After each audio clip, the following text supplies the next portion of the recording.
Olá, estamos aqui, Caio, estamos de volta, né, fazendo mais uma live aqui nas Princesas Restauradas, hoje com um tema muito interessante, né? Violência contra a mulher e os transtornos, qual é a ligação disso, né? Os transtornos mentais. Será que existe essa ligação? Quem vai estar falando com a gente já é a doutora Lorraine, ela que é psiquiatra, médica psiquiatra, e tem muito para ensinar pra gente sobre esse assunto, um assunto muito importante, que é sobre essa questão da violência contra a mulher. O Instituto Curados para Curar tá aí, seja bem-vindo a todos que estão entrando em contato com a gente agora. A gente sabe que nesse período de pandemia, né, tem muita gente fazendo live, então cai um pouquinho, então tenha um pouquinho de paciência com a gente, mas já vamos falar desse assunto maravilhoso que é violência contra a mulher, né, e transtornos mentais. Qual que é a influência disso, né? Tem ligação? Será que existe ligação, essa questão da violência contra a mulher, transtornos mentais ou não? E a gente sabe aí que na pandemia, o que tem acontecido muito? Violência contra a mulher, né? Índice de suicídio aumentou muito, até porque muitas pessoas que não convivia tanto, estão convivendo agora, né? Nesse período aí de pandemia, né?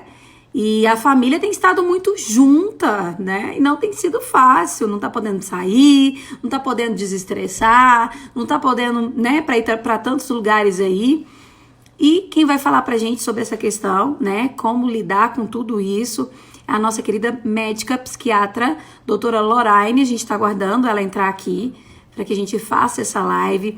Pode mandar sua pergunta pra gente, tá? Lembrando que a gente continua em quarentena, né? Que a gente possa estar se cuidando e orando também, porque esse período não é um período fácil. Tem sido um período muito difícil. Porém, Deus tem nos abençoado, Deus tem nos sustentado em todo momento, né? Eu brinco que a gente tá com uma sensação de arrebatamento, né, gente? Só que Jesus ainda não levou o povo. Graças a Deus que não foi o arrebatamento. Nós estamos ainda aqui esperando, né, a volta de Cristo e sabendo que Deus está no controle de todas as coisas. E estamos aqui aguardando a doutora Lorraine entrar em contato conosco para a gente falar desse tema. Manda sua pergunta. Qual é a sua dúvida? Você acha que a violência contra a mulher tem a ver com algum transtorno? Transtorno de personalidade, transtorno mental? Que tem a ver com algum tipo de transtorno? Ou não? Não, não tem nada a ver com transtorno. É falta de vergonha na cara. Então, manda pra gente aqui a sua pergunta. Eu quero saber qual que é a sua dúvida, porque hoje nós vamos conversar já com a doutora Lorraine aqui nesse canal Princesas Restauradas. Seja bem-vinda, Amanda, Luciana, Gildete, Psicologia do Amor, Organize, né? Sejam bem-vindos todos. Manda pra gente aqui a sua dúvida, a sua mensagem. Estamos aqui ligadinhos em casa, em família. Tá tudo bem com vocês? E eu fico assim imaginando, né? É tanta coisa que a gente sente nesse entrando em contato. Tá pesado, né, gente? Vamos lá. Vamos entrar de novo. Estamos aguardando aqui a conexão. É assim mesmo, gente. Ao vivo é assim, tem que ter paciência. Oi, doutora Lorraine, seja Oi, tudo bem-vinda. bem, gente? Nossa, hoje tá carregado. Acho que é porque tá tendo muita live ao mesmo tempo. É verdade, eu estava até comentando isso aqui, né? Como a live virou uma ferramenta de comunicação no meio dessa pandemia, as pessoas Exatamente. têm se disponibilizado para transmitir informação, e isso é bom, né? É bom que o Instagram dá Exatamente. uma melhorada na plataforma, né? Instagram, por favor, melhore essa E isso plataforma é. aí. Eu acho que tá até travando um pouquinho por isso também. Tá bem sobrecarregado, tem muita gente ao mesmo tempo, né? É um horário bem disputado mesmo. É verdade. Inclusive, anota o que eu estou falando aí como comunicadora, viu? A internet, daqui a um tempo, minha filha, vai estar acima de todo e qualquer meio de comunicação. A gente É sabe que, verdade. inclusive, tem esses shows, né, que é em formato de streaming. Depois, inclusive, viu? Pessoal aí do Curados para Curar, a gente vai comprar essa plataforma de streaming para a gente colocar aqui. Depois eu vou explicar direitinho. Que aí a nossa qualidade, doutora, vai ser assim, de cinema. Ótimo. Não, muito bom. A gente tem que investir mesmo, né? Porque hoje eu acho que todo mundo aí tá com o celular na mão, na fila do É banco, no verdade. supermercado. É Prático, né? um E isso é um conteúdo acessível, eu acho que ninguém mais experimenta o tédio da espera, né? Todo mundo ocupa o tempo com o celular e as redes sociais estão aí para a gente usar a nosso favor, né, Kézia? É verdade. Então, doutora, o nosso tema hoje é sobre a violência contra a mulher, né? E os transtornos mentais. Tem algum tipo de ligação? Mas antes da senhora me responder sobre isso, eu queria aqui fazer uma prévia. Segundo os dados que a gente recebeu, os estudos que nós fizemos, que aumentou muito o índice de feminicídio, né?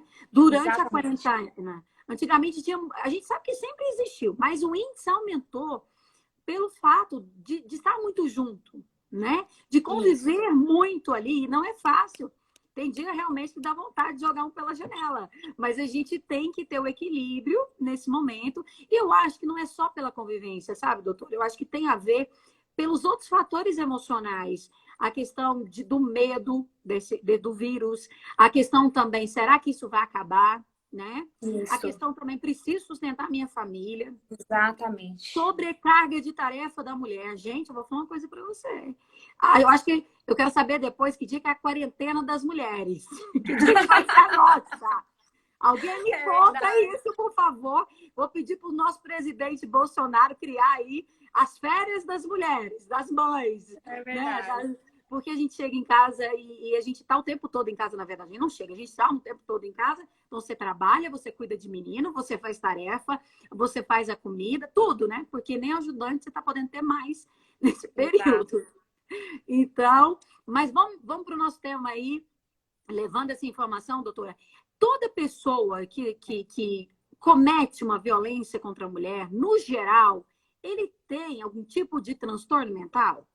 Tem sim, Kézia. É muito importante a gente deixar esse alerta, porque um dos últimos dados, inclusive, é de que com a quarentena, né, como você já chamou a atenção, já tem uma estimativa de que aumentou por volta de 8% o índice de agressões domésticas, né?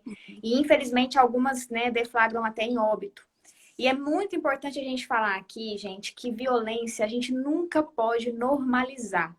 Atos violentos, desde a infância, eles devem ser vistos como traços patológicos. O que é patológico? É doença.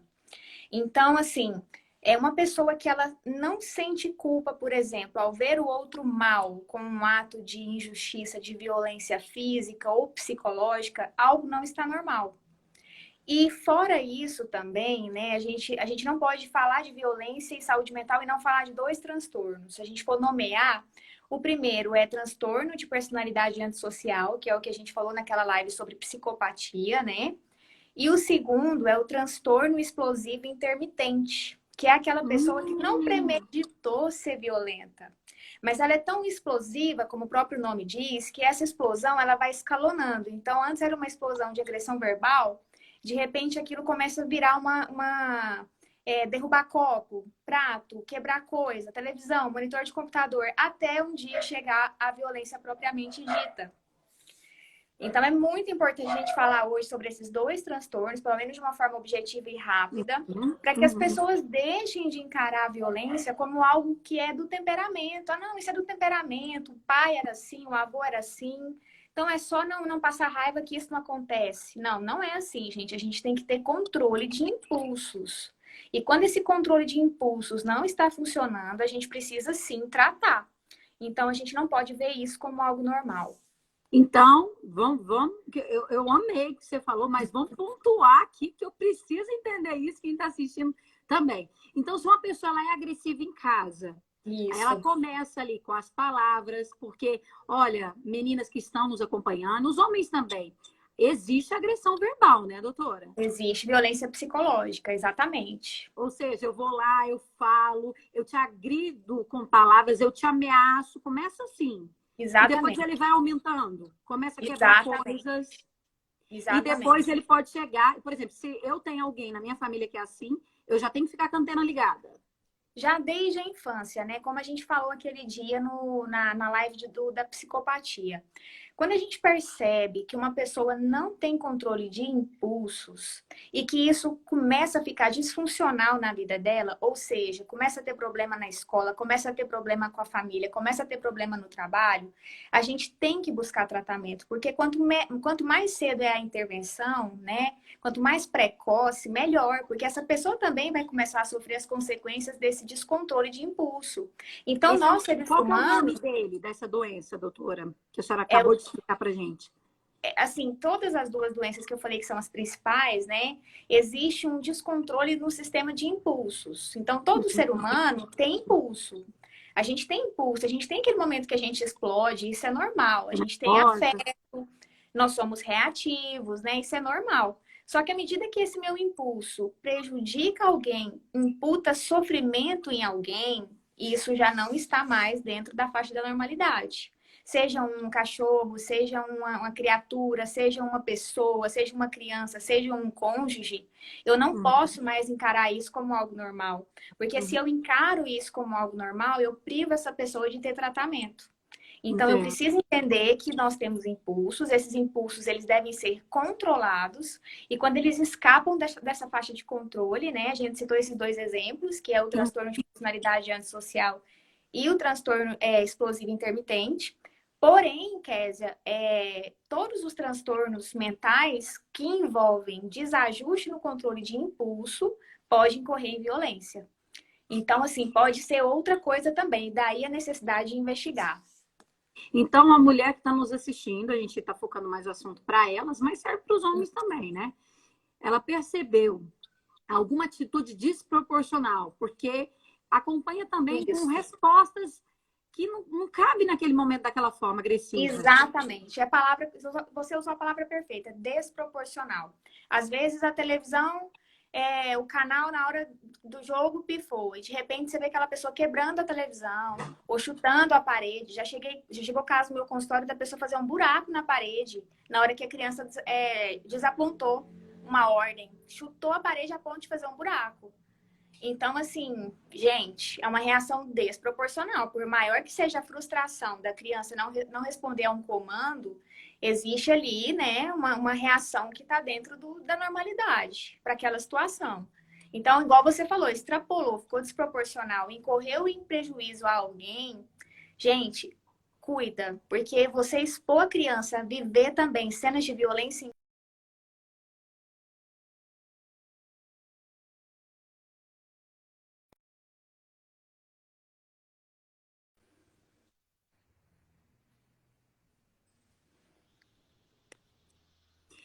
Deu uma falhazinha aqui, tá conseguindo me ouvir, doutora? Deus, tô te ouvindo Conseguiu? agora. Ai, que bom. Geralmente, essas pessoas que têm esse tipo de transtorno, eles reconhecem ou não? Esse é um dos problemas. Geralmente, para chegar a reconhecer, tem que ter uma demissão envolvida ou uma expulsão de escola. Por isso, a gente não pode ser tolerante com violência, porque à medida que a gente tolera, a gente vai normalizando o comportamento. Então, assim, vai tendo que chegar a um caso extremo para aquela pessoa ser coibida. Então, nós Uhum. temos que enxergar o comportamento violento como algo que envolve uma desregulação do impulso. Então, assim como eu tenho uma tireoide que pode estar desregulada e eu preciso repor com a medicação, eu posso ter na minha mente um descontrole do meu sistema de impulso. Então, nesse caso, eu vou ter que entrar com medicamento, eu vou ter que entrar com uma intervenção com psicoterapia, né? Não é tão simples quanto parece. Daí a importância da mulher reconhecer isso e encaminhar para a condução profissional, porque ela sozinha ela não vai conseguir deter esse comportamento. Se nem a própria pessoa consegue, imagina quem está convivendo, né? E eu até brinco assim, que o doido, ele acha que ele não é doido. E ele culpa todo mundo que é doido, menos ele mesmo. É verdade. Então, Autocrítica. inclusive assim, você que está nos acompanhando, se tem alguém na sua família com esses sintomas, procure ajuda. Até porque ele vai tentar falar que você é que está ficando doida, que a reação dele é totalmente normal diante do que ele sofreu. E até a Moriane colocou algo aqui interessante, ó. A maioria dos agressores culpa a vítima. Ah, eu fiz isso porque ela, né? E a Desencadeou vítima, esse menino. isso. E aí a vítima se sente culpada por ter apanhado. Exatamente. Se eu não Porque tivesse falado com ele, se eu tivesse escutado ele, se eu tivesse obedecido ele, se eu tivesse saído de perto, sempre tem esses questionamentos, né, doutora? Kes, eu costumo falar o seguinte: do lado de um egoísta sempre tem um generoso. Dois egoístas não dão certo. Então, Nossa, é para profundo, hein? Vou até anotar aqui. o Dr. Flávio Gicovati, infelizmente, foi uma perda que nós tivemos na psiquiatria. Ele se especializou muito em lidar com casais. E ele é um dos nossos ícones na psiquiatria. Até recomendo que quem tiver interesse desses assuntos de ciúme, convivência de casal, assistam o canal dele, Dr. Flávio Gicovati, no YouTube. Gente, vale a Oh, pena que legal. cada vídeo. Assiste assim, com bloco de nota e caneta, que vocês vão absorver muita coisa interessante. E ele fala assim que um relacionamento para ser durável, ele tem que ter pessoas semelhantes, porque os opostos se atraem, mas são os semelhantes que se mantêm. Uau! Então, quando você vê um relacionamento em que tem um abusador, um agressor, que está ali duradouro o relacionamento, você pode ter certeza que o outro lado é uma pessoa extremamente generosa. Então, ela começa assim, naquela noção de que, nossa, eu sou muito. Eu devo ter parcela de culpa mesmo nisso, né? Deve ter sido eu mesma que não correspondi da forma que era certa. Gente, muito cuidado, porque para você fortalecer um agressor, basta você se calar frente à doença que ele tem, né? De E, ter esse corpo inclusive, desregulado. eu quero até acrescentar aqui, doutora, porque a gente convive com muitas pessoas, então você acaba ouvindo muita coisa, né? Uhum, E eu escutei várias vezes da generosa, no caso, isso, né? Falando assim, nossa, mas ele me convencia que eu estava errada, né? E, exatamente. ela chegava a me dizer assim, a minha autoestima, quer dizer, tá tão detonada. E você olha para a pessoa, você olha uma pessoa bonita, uma pessoa saudável, uma pessoa normal, com uma Exatamente. inteligência incrível e uma pessoa doce. E ela falava assim: eu não me sinto bonita, ele não gosta de mim, porque ele tem razão. Então, assim, todas as mentiras e aquela agressividade psicológica ficou nela, ela absorveu e acaba gerando, eu acredito, doutora, você vai me explicar sobre isso, que na pessoa que é agredida, gera nela a depressão, a questão da autoestima, né, o Isso. desânimo de viver. A desesperança, né, de ter relacionamentos saudáveis, ela começa a colocar isso como um padrão válido para todos os outros relacionamentos e assume que aquilo é o que todo mundo vive e passa a não conversar com as amigas, não desabafar porque por medo de ser julgada. Então, hoje a gente falar de uma situação tão grave como essa, que é aumentar o índice de agressões nas casas, né? Gente, é uma coisa que nós precisamos ter isso muito claro em mente. A gente precisa sair dessa live com essa clareza, né? Você tem sim a sua parte de ser ambiente para o outro. Você pode tanto extrair o melhor do outro quanto o pior. Todos nós temos autocrítica suficiente, né? Nós que estamos. Quem está saudável mentalmente tem essa autocrítica de ver quando excedeu, de ver quando extrapolou. Porém, reações desproporcionais, como a que você falou, seja gritos, seja quebrando coisas, seja não tolerando frustração pequena, é sinal de alerta. Então, às vezes, é uma pessoa que estava ali já com uma ansiedade no nível máximo e que agora começa a esboçar muita irritabilidade porque começa a ter sintoma depressivo. E, às vezes, o sintoma depressivo inicial, quer dizer, não é igual as pessoas pensam, ir para o quarto chorar. É ficar extremamente irritado. E aí, uma situação de quarentena, incerteza com o futuro, economia devastada, né? Falta de sensação de controlar as coisas, tudo tá, né, fora do nosso controle. Eclode um comportamento agressivo, né? Então, a gente tem que passar a olhar as pessoas no contexto delas. A gente tem que ver quem era essa pessoa antes da quarentena. Ela já não estava esboçando muito estresse, muita impulsividade, muita tendência ao álcool, por exemplo. Estava chegando em casa e tomando Uhum. uma dose todo dia, né?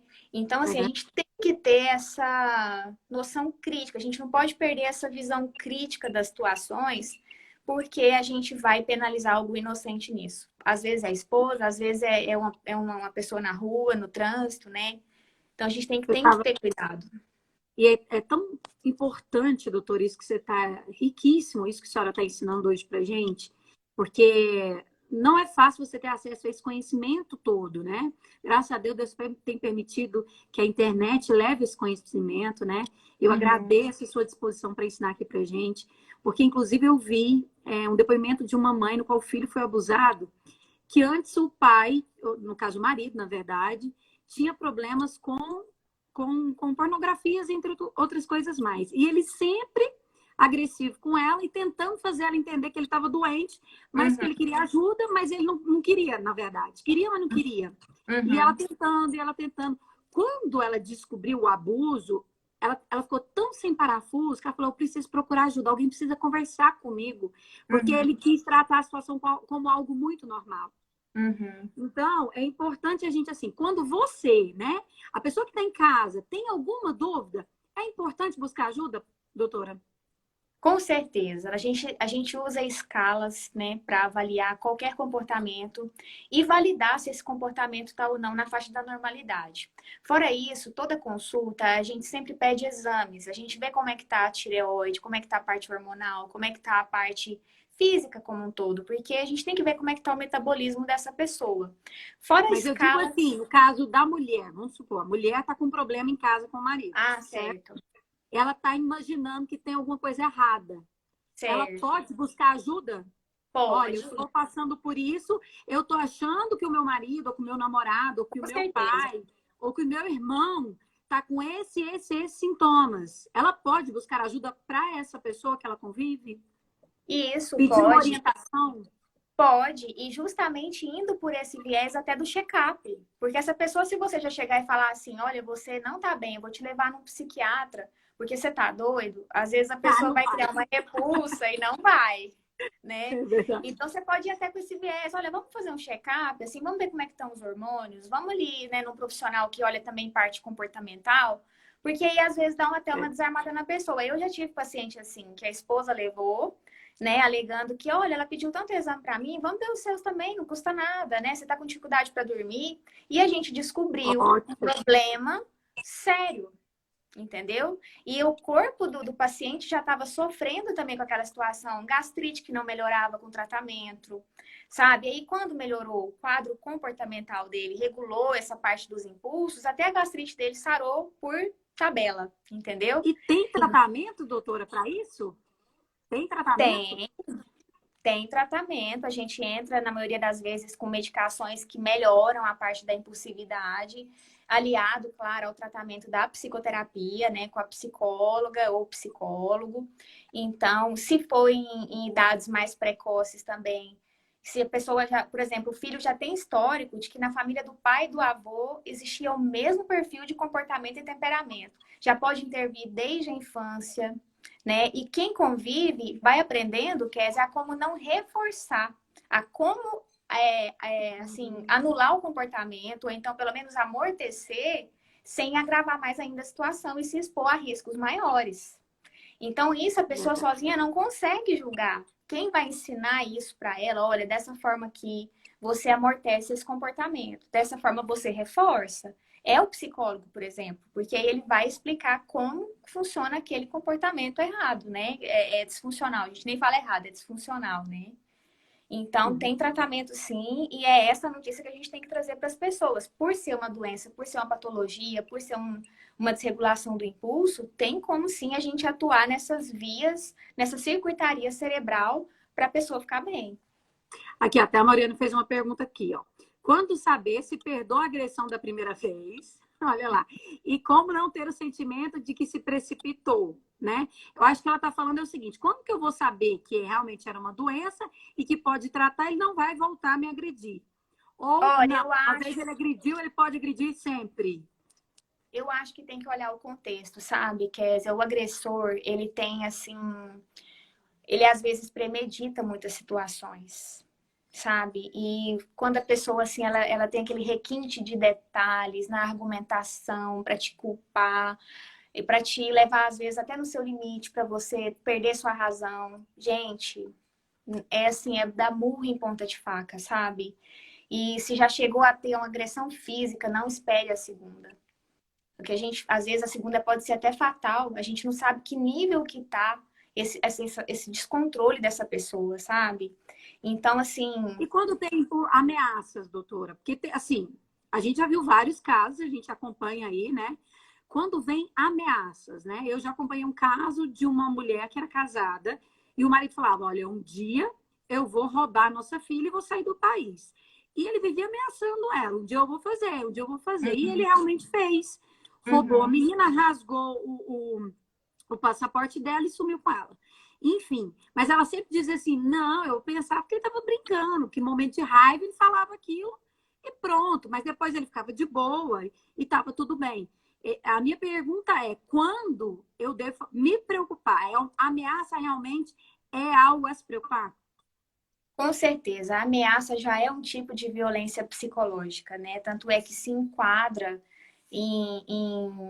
nas leis, né? Se a gente for olhar a parte moral, a parte a parte legal de analisar se o comportamento é ou não disruptivo, a gente vai ver que a ameaça é como se fosse uma violência à sua moral. É como se fosse uma forma de te já colocar numa situação ou seja de submissão forçada, né? Ou seja, de coibir sua liberdade de ir e vir, de tomar suas decisões. Então, a ameaça já é crime, né? Então, assim, ameaça já é violência psicológica. Não espere a violência física. Seria o meu conselho. Namorado, marido, um companheiro, controlador. É aquele que a pessoa vai conversar, ele já responde por ela, né? Ela tá Sei. com as amigas e fala assim: eu vou, ele não, você vai não, né? Ele já fala: você não vai. É também um alerta para a mulher. Olha, Kézia, você falou uma palavra muito usada no consultório. Controlador. Todos nós temos a nossa medida de controladores, né? E situações como a da pandemia, por exemplo, mostrou isso para nós, o quanto quando a gente não está no controle, a gente surta. É verdade. E o que é o problema do controlador? Eu tenho que excluir a possibilidade dele não ter um transtorno de personalidade, por exemplo, narcisista. O Hum, narcisista, ele não sabe frustrar. E ele se considera o dono da razão em tudo. Então, se ele é o detentor da razão, você concorda comigo que ele vai estar controlando nas mínimas situações as pessoas? Porque exercer controle para ele é exercer poder. E aí a gente vai até fazer diagnóstico diferencial também com o transtorno de personalidade antissocial. Mas aí no transtorno de personalidade antissocial tem um marcador muito importante, ele premedita demais as coisas. Então, assim, como a gente falou aquele dia, né? É muito rebuscada a mente dessa pessoa. Ela é muito inteligente, tanto para ter carisma quanto para premeditar as ações. Então, assim, é tudo muito complexo, gente. Quando a para gente trazer vê. segurança também para quem está perto, né, doutor? Eles o quê? Travou aqui. Traz, aí traz segurança, ele te convence que ele é uma pessoa boa e que tá tudo bem, que você pode confiar nele. Nossa, demais. É um sedutor nato, né? Ele traz aquela segurança para te atrair. Ele dá aquela sensação nossa, né? Que autoridade, que segura que eu fico perto dele. E gente, isso é muito arriscado. Daí também o problema da gente idealizar demais as pessoas, né? Todo mundo que vem muito Verdade. idealizado para uma relação, a chance dessa pessoa criar um ídolo e ter uma relação de submissão é muito grande. Então, idealizações também são perigosas, né? Inclusive, a professora Andréia, seja bem-vinda, Andréia. Diz o seguinte, doutora, quando um chefe é que faz isso no trabalho, Esse abuso psicológico, esse abuso?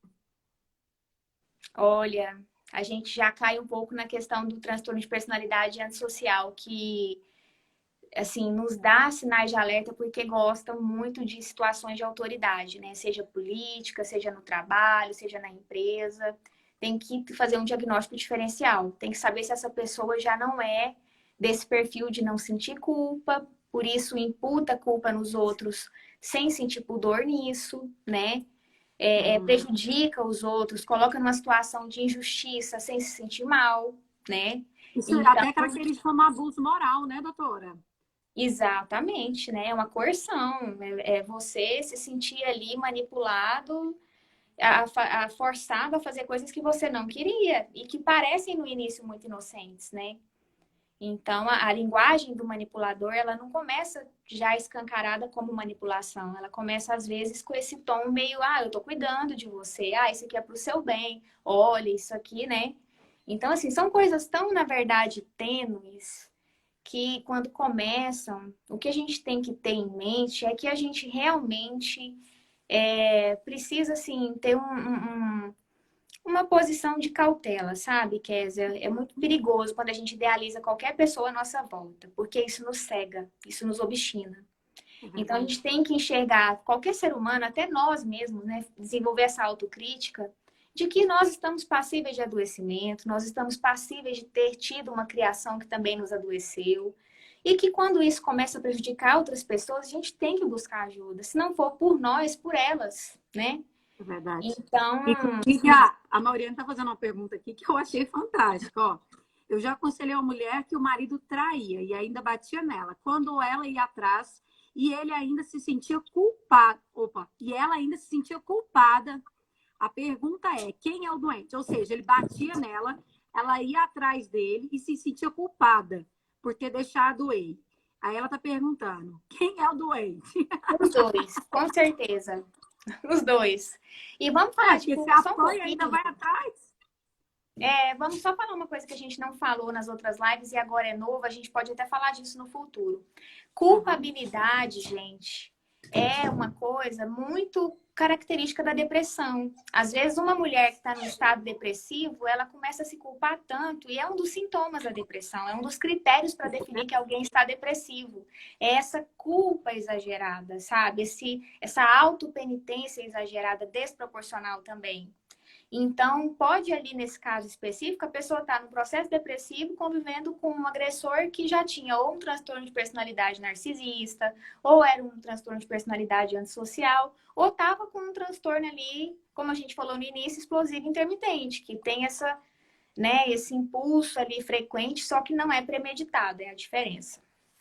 Doutora, é possível que essa questão da agressividade seja genética? Porque, por exemplo, a gente vê muitos relatos de filhos Uhum. que viram os pais, o pai batendo na mãe, e aí ele cresce, casa, pega e bate na esposa. Nunca nada é Isso 100% genético. Em comportamento, o ambiente modula muito a pessoa.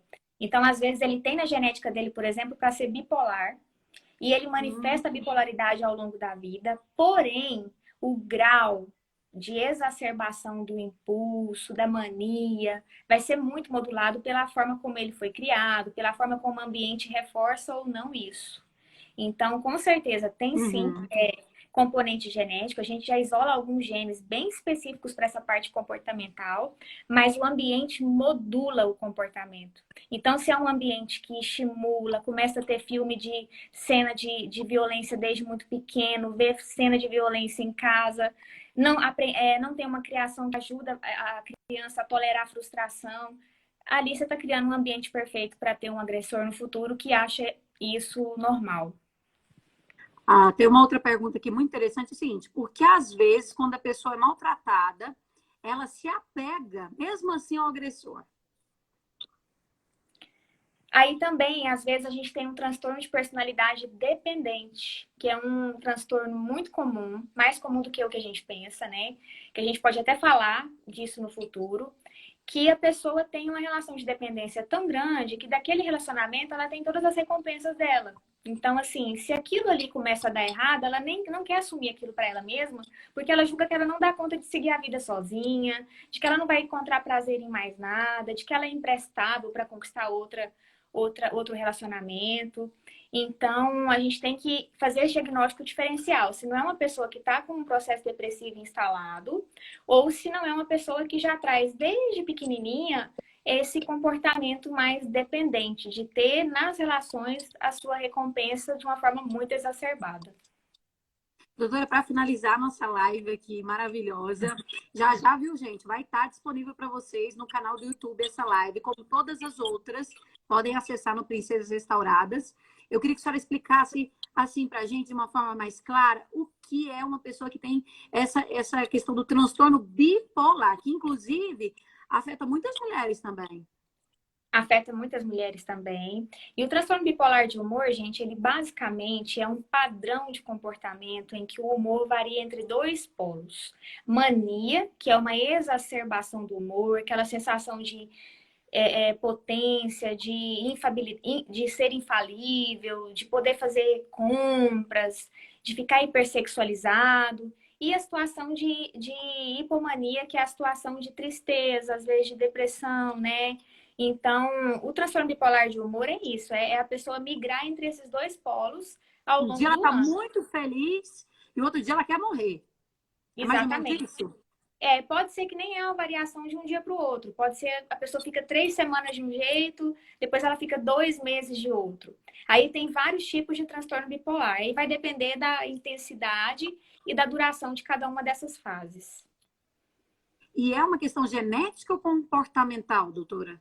Filhos de pais com bipolaridade têm até 70% de chance maior de apresentar o transtorno também. Então, tem sim fator genético, mas o ambiente sempre como um reforçador ou não, e um intensificador ou não dos quadros. Doutora, foi muito bom estar aqui com você, tá? Que Deus te abençoe. Eu amo, eu quero essa live, porque eu também quero anotar tudo, como diz as meninas aí que estão nos acompanhando. Muito rica, tá? E semana que vem eu quero falar mais sobre essa questão do bipolar, sobre esses outros transtornos aí, para a gente aprender. Lembrando sempre, né, doutora? Eu quero que a senhora finalize aí essa live, trazendo as informações para essas mulheres que têm sido violentadas, seja moralmente, seja por palavras, emoção, né? Deus não tem isso para você, minha filha, não tem. E a gente está aqui com uma médica explicando que você precisa procurar ajuda médica para essa pessoa e para você também, porque senão quem vai ficar doente é você, né, doutora? Exatamente. Acho que o recado final tem que ser esse. A gente não tem essa onipotência sobre todas as situações. Às vezes, com a melhor das intenções, a gente ingressa num relacionamento que começa a ficar abusivo e a gente começa a se imputar de uma série de coisas que, na verdade, quem está vendo de fora já está vendo ali uma tragédia anunciada. Então, todo crime passional começa com o silêncio da pessoa envolvida. E é muito importante você entender que violência, seja ela psicológica ou física, ela não é algo normal para sua vida. Então, não compactue, não silencie, busque tratamento para essa pessoa. Se você de fato ama essa pessoa, né? Às vezes, estar perto em determinados momentos não é amar, né? Oferecer ajuda, na verdade, é oferecer um caminho de equilíbrio. Então, não se exponha, não pague para ver aonde vai parar uma situação de abuso psicológico, porque ela pode sim acabar sendo mais uma estatística dos crimes passionais contra as mulheres. E você é linda, né, mulher de Deus que está acompanhando a gente Obrigada. aí? É linda. E todas as mulheres, eu quero deixar um recado aqui para todas que estão nos acompanhando aqui também, dizer que você é amada de Deus, né, doutora? Todas Isso. nós somos amadas de Deus, você é importante, você tem um valor. Deus não fez uma forma e saiu fazendo todo mundo igual, não. Então, o que você tem de bom, às vezes não é o que eu tenho, mas você é valorosa e cada um com a sua qualidade, né? E lembrando vocês que o Instituto Curados para Curar, Princesas Restauradas, tem feito um trabalho incrível, trazendo muita informação. E semana que vem, hein? Semana que vem nós vamos ter outra live dessa aqui com muita informação. Que Deus te abençoe, viu, doutora Lorraine? Você foi Amém. escolhida por Deus. Não foi à toa que você está aí, viu? Trazendo essa Amém. informação tão rica. Eu vou até fazer uma brincadeira aqui. Quem ainda não casou, pega o namorado e leva no consultório antes de casar. Faz uma anamnese nele. Aí você vira para a doutora e fala assim, tem nenhum tipo de transtorno, né, doutora? Posso casar? É verdade. Porque Obrigada, eu falo que as emoções nos emburrecem, né? E às vezes a paixão não deixa você ver o que está ali na frente. Então, fora brincadeiras à parte, meninas, é bom a gente estar com essa antena ligada e aprendendo muito sobre esse tema. Doutora, Deus te abençoe e até semana que vem. Foi um prazer. Prazer foi todo meu, Kézia. Muito obrigada pelo seu trabalho. E, gente, visitem os perfis do Instituto Curados para Curar, do Princesas Restauradas. Conheçam mais a fundo esse trabalho que elas estão fazendo, que é com certeza muito importante, principalmente agora. Obrigada, Kézia. Verdade. Um beijo para todo mundo. Deus está com a gente. Olha, vai melhorar e melhorar muito, se Deus quiser. Beijo para Amém. todo Fica com mundo. Deus. Tchau. Deus.